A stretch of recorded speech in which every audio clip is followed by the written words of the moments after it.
Alors, mon nom, c'est Thomas Buchy.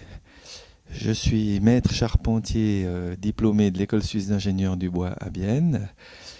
Mais avant d'entamer mon parcours, on va dire, d'études, j'ai tout d'abord fait un apprentissage de menuisier, ensuite un apprentissage de charpentier, parce qu'il m'a paru important d'abord de maîtriser, si on peut dire, un savoir manuel, et ensuite de poursuivre mes études, parce que je suis persuadé que pour qu'un ingénieur puisse construire, on va dire, de façon pragmatique, il faut qu'il maîtrise aussi le chantier, les techniques de construction, et surtout qu'il puisse faire des études fonctionnelles.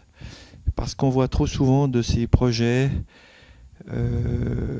qui sont intéressants, qui sont audacieux, mais qui sont juste impossibles à monter sur le chantier parce que justement les ingénieurs manquent de pragmatisme. Donc ça, c'était un volet important de mon parcours de formation. Entre 1981 et 1987, donc j'ai été à l'École suisse d'ingénieurs du bois à Bienne, et puis j'ai diplômé en 1988. Bon, la vocation du bois, je ne peux pas vraiment me l'expliquer. Je sais simplement que depuis l'âge de 8 ans, je voulais être charpentier. Ça a toujours surpris d'ailleurs mon père à l'époque parce que mon père était un artisan extraordinaire, il était souffleur de verre, il avait des mains d'or. Et moi, je suis plutôt un intellectuel.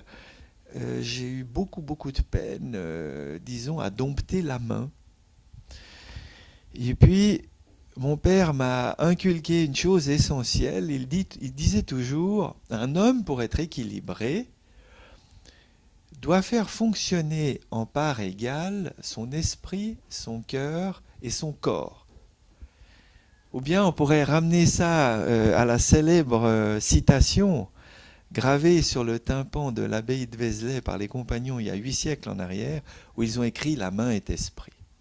Traduction, un homme n'est pas complet s'il n'a pas relié la main à sa tête.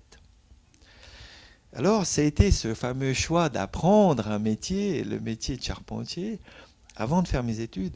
Et je dois dire que j'ai eu énormément de peine au début à dompter la main. J'avais des notes catastrophiques en pratique, en fait.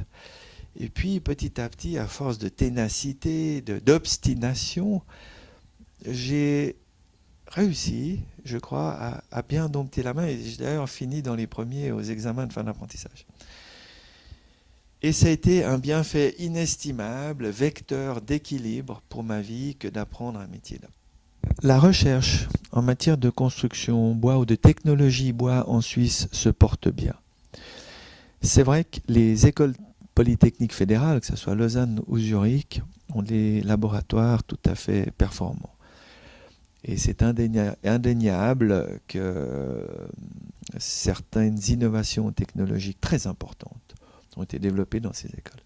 Mais nous avons aussi l'École suisse d'ingénieurs du bois à Bienne, qui est la HES suisse du bois, et qui a aussi, on pourrait dire, des laboratoires de recherche étonnants, très performants.